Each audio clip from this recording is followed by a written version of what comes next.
Hello everyone, তো চলে এলাম সুলোচনার দাদার বিয়ের পার্ট 6 নিয়ে। তো আজ আসলে বউ বাড়িতে আসবে।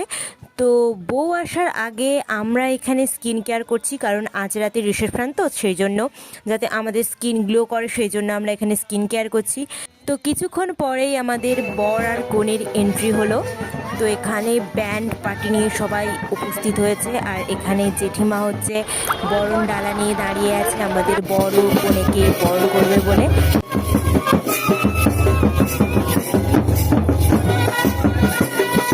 তো বরণের পরে আমরা এখানে একটু ঘুরু ঘুরু করতে এসেছিলাম।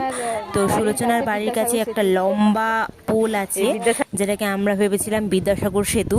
তো এখান থেকে ভিউটা খুব সুন্দর ছিল। তো এগুলো দেখার পর আবার আমরা চলে এলাম। তো এখানে পুজো চলছিল। তো বর আর কনেকে সবসময় পুজো করতেই দেখা যাবে।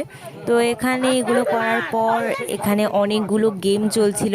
এটা হচ্ছে কাটা মারা গেম, মানে আমি বুঝতে পারিনি ঠিক এটা কীরকম গেম ছিল, তবে দেখতে বেশ মজাই লাগছিল। দেন পার্ট এলো কলসি কোলে তোলা। তো কলসির মধ্যে অনেক বালি দিয়ে কলসিটাকে এমনিতেই ভারী করে দেওয়া হয়েছে। এটা হচ্ছে ততক্ষণ কোল থেকে নামানো যাবে না যতক্ষণ না সুলোচনা তার প্রাপ্য টাকা পাচ্ছে। তো এখানে সুলোচনার দাবিটা প্রায় শুনে নাও।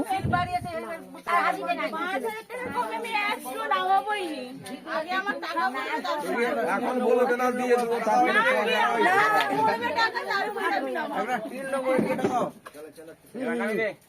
তো ফাইনালি অনেক বলার পর সুলোচনা তার টাকা পেয়ে গেল, যদিও বা 5,000 নয়, এখানে মনে হয় ও 3,000 না 2,000 টাকা পেয়েছিল। পেয়েছিল। তো ফাইনালি কোল থেকে কলসিটা নামিয়ে নিল সুলোচনা। দেন পরের গেমে আসা যাক। এখানে হচ্ছে আংটি খোঁজাখুঁজির গেম। তো এখানেও আমাদের বৌদি ভাই জিতেছিল।